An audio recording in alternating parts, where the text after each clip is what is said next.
Imaginează-ți o plantă atât de puternică încât își înfige rădăcina ca un burghiu la 2 până la 3 metri în adâncul pământului, trage minerale de acolo unde majoritatea culturilor nici nu ajung, produce o masă uriașă de frunze și se transformă la fiecare tăiere în îngrășământ aproape gratuit. Cu decenii în urmă, unii oameni de știință și mulți grădinari au susținut că acest tip de fabrică vie ar putea reduce dependența de îngrășămintele chimice. Atunci de ce a abandonat agricultura acest motor discret al abundenței? Răspunsul nu ține doar de frici legate de siguranță sau de presiuni comerciale. Ține de ce se întâmplă când un vizionar încăpățânat se întâlnește cu o plantă făcută parcă să ofere totul, fără factură, an după an. Aici începe povestea noastră și misterul dispariției ei. Bocking 14, o varietate de tătăneasă, Comfrey, nu este doar o pată verde în grădină. Este un motor. În fiecare primăvară, frunzele ei se ridică în valuri, late, groase și grele, alimentate de o rădăcină pivotantă care coboară adânc, uneori la 1,8 până la 3 metri. În timp ce cele mai multe legume zgârie stratul de suprafață după hrană, tătăneasa forează în jos și atinge vene, minerale neatinse de rădăcini superficiale. Potasiu, calciu, azot, fosfor și microelemente sunt aduse la suprafață și încărcate în fiecare frunză. Este o plantă construită pentru abundență. Odată bine prinsă, Bocking 14 poate fi tăiată la nivelul solului de 4 sau 5 ori pe sezon. Aștepți doar 4 săptămâni după recoltă și tufa e din nou deasă, gata de o nouă rundă. Într-un singur sezon de creștere, un hectar poate da cantități impresionante de biomasă frunzoasă, mai mult decât aproape orice altă cultură verde. În anii 60 și 70, testele britanice au măsurat producția an după an, chiar și pe soluri slabe. Fiecare frunză tăiată este un pachet concentrat de nutrienți. Cifrele sunt surprinzătoare. Aproximativ 2 până la 3% azot, în jur de 1% fosfor și un potasiu care poate urca mult peste ceea ce oferă gunoiul de grajd obișnuit. Tocmai potasiul face diferența la plantele cu fruct, roșii, ardei, vinete, dovlecei, căpșuni, pomi. Și partea care îi face pe grădinari să ridice din sprâncene, frunzele de tătăneasă, puse ca mulci, dispar în sol cu o viteză uimitoare. Conținutul mai scăzut de fibre le face să se descompună rapid, eliberând încărcătura minerală aproape imediat. Acolo unde alte îngrășăminte verzi au nevoie de săptămâni, mulciul din frunze de tătăneasă se transformă într-un strat închis, pământiu, în 48 de ore sau puțin mai mult, în funcție de umiditate și temperatură. Ciclul se repetă recoltă după recoltă. Nu replantezi anual, nu bagi îngrășământ din sac, nu ari, nu sapi adânc. Planta revine tot mai puternică, iar sistemul ei radicular afânează argila, îmbunătățește drenajul și creează canale pentru aer și apă. În 10, 15, 20 de ani, o singură parcelă de tătăneasă poate transforma un colț neglijat într-un sol viu.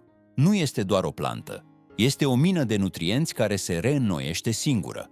Rădăcina pivotantă acționează ca un burghiu biologic, scoțând la suprafață rezerve care altfel ar rămâne blocate prea jos pentru legume și cereale, iar frunzele tăiate și lăsate pe loc funcționează ca o bandă transportoare. Mineralele urcă, frunza cade, solul le primește, iar viața din sol le repartizează. Pentru oricine urmărește fertilitatea în buclă închisă, tătăneasa oferă un plan greu de egalat. Dar o plantă atât de productivă vine cu o problemă de percepție. Tătăneasa sălbatică poate face semințe și în unele locuri poate deveni insistentă. Bocking 14 este altă poveste.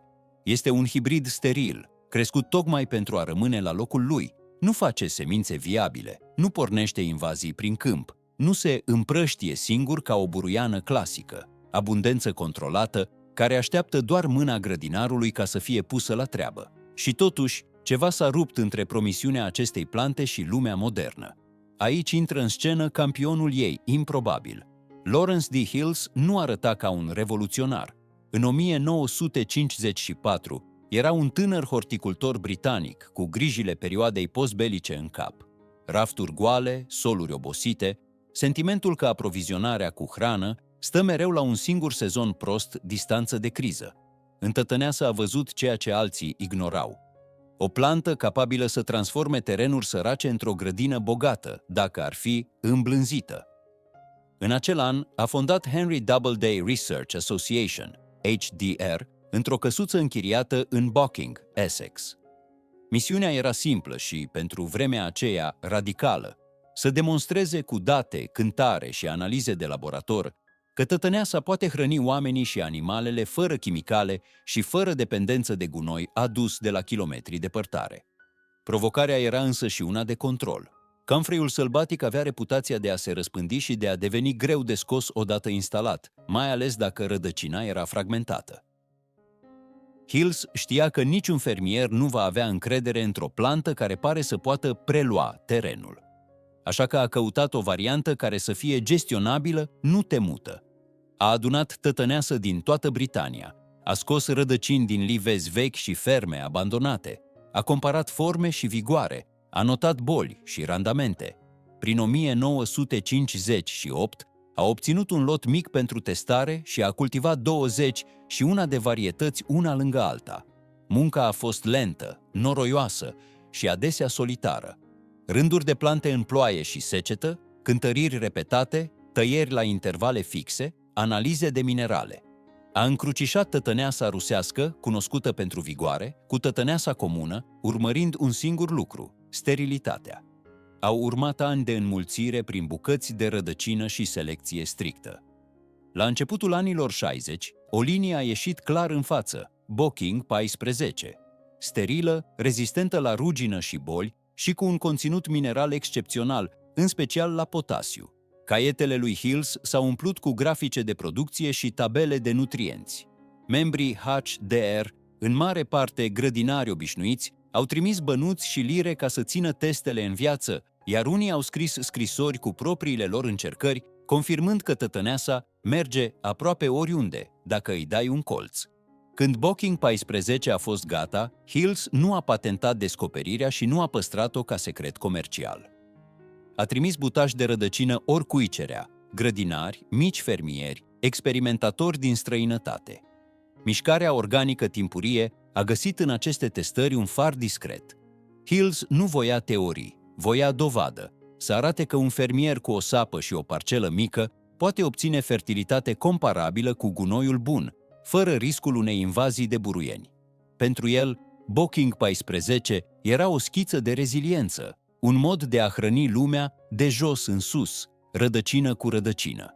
Analizele de laborator nu lăsau loc de îndoială.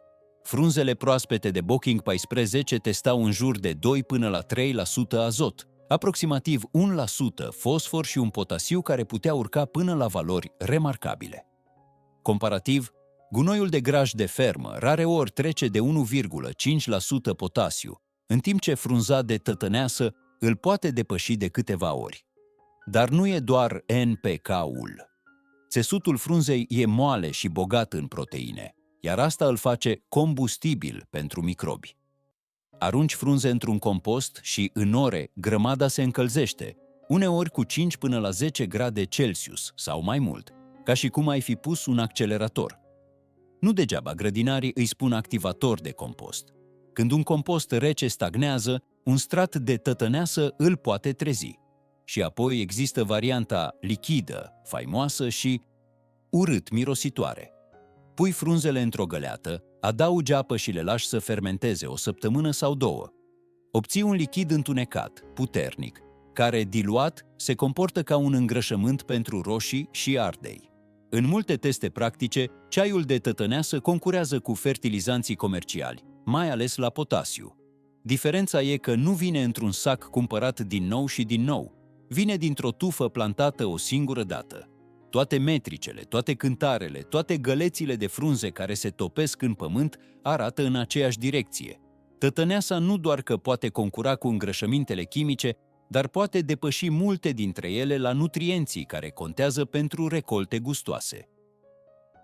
Industria îngrășămintelor nu putea să ignore complet această realitate, însă agricultura de la mijlocul secolului 20 era deja prinsă într-un alt vis, scurtătura de fabrică. Îngrășămintele sintetice au apărut în saci curați, imprimați cu numere precise și promisiuni de rod fără bătaie de cap. Mesajul era peste tot, în reviste, în reclame, în broșuri guvernamentale. Azot, fosfor și potasiu, măsurate la gram, gata de presărat în câteva minute. Fără să tai frunze, fără să cari, fără să aștepți să putrezească. În timpul în care îți ascuțeai secera, puteai hrăni un rând întreg cu o cupă de granule albastre. Procesul Haber-Bosch, capabil să transforme aerul în amoniac la scară uriașă, a devenit sinonim cu siguranța alimentară, chiar dacă avea un cost energetic mare. Pachetul final se vindea ca eficiență, mai puțină sudoare, mai multă certitudine. În această poveste nouă despre progres, o plantă perenă cu ritmuri și capricii a fost împinsă încet spre margine. Nu a existat neapărat un atac frontal împotriva tătăneșei. A existat un val constant de comoditate. De ce să petreci o oră tăind și ducând frunze, când poți termina fertilizarea în 5 minute cu un amestec standard? Matematica timpului, în fermele mari, părea să favorizeze sacul. Astfel, în tăcere, tătăneasa a rămas mai ales în curțile celor care acceptau să lucreze cu un sistem viu, nu cu un produs. Apoi, în 2001, a venit lovitura de imagine. FDA a tras o linie dură în privința suplimentelor pe bază de Comfrey, invocând alcaloizi pirolizidinici, compuși asociați cu afectarea ficatului atunci când sunt înghițiți în cantități semnificative, mai ales sub formă de extracte concentrate sau din rădăcină. Avertismentele vizau capsule, ceaiuri pentru consum intern și tonice, nu planta folosită ca mulci în grădină. Dar titlurile nu au făcut diferența. Cuvântul toxic s-a lipit de nume, iar nuanța s-a pierdut. Magazinele de grădinărit, deja sensibile la responsabilitate, au ales calea ușoară. Au scos tătăneasa din cataloage și de pe rafturi, nu pentru că ar fi otrăvit grădinile, ci pentru că nimeni nu voia să explice diferența dintre un supliment interzis și o plantă excelentă pentru fertilizare. Nu există interdicție generală de a cultiva tătăneasă, iar utilizarea ei ca mulci sau compost nu a fost banată ca practică. În sol, acei compuși sunt diluați, iar microbii descompun multe substanțe organice rapid. Victima reală a fost reputația. O plantă cândva promovată ca aliat a devenit, în ochii publicului larg, o problemă de evitat. Totuși, în cercurile de permacultură și printre grădinarii încăpățânați, tătăneasa nu a murit. A supraviețuit prin butaj de rădăcină, prin sfaturi șoptite și pachețele trimise între prieteni. Acolo rețeta e simplă. Metoda chop and drop înseamnă să apuci un mănunchi de frunze groase, ușor aspre, să le tai la bază și să le așezi direct la picioarele roșiilor, ardeilor, zmeurei sau pomilor tineri, fără să sapi, fără să amesteci. Lași frunza să se topească, iar în câteva zile solul primește un impuls de potasiu și azot exact unde e nevoie. Pentru un plus rapid, ceaiul de tătăneasă, găleată, apă, fermentare, diluare și udare la bază. Da, miroase greu, dar rezultatul se vede adesea în legarea florilor și mărimea fructelor. În practică, totul poate fi și mai simplu decât sună. Alegi un loc permanent, la marginea grădinii sau lângă compost, pentru că tufa nu iubește să fie mutată. Plantezi butaj de rădăcină de 5 până la 10 cm, la 40 până la 60 de cm distanță, îi acoperi cu pământ și ții zona ușor umedă până pornește. În primul an nu forțezi planta. O tai doar de 2 ori, ca să-și întărească rădăcina. Din al doilea an, intră în ritmul ei, tai des, înainte să înflorească, și folosești frunza imediat ca mulci, în compost sau la fermentat.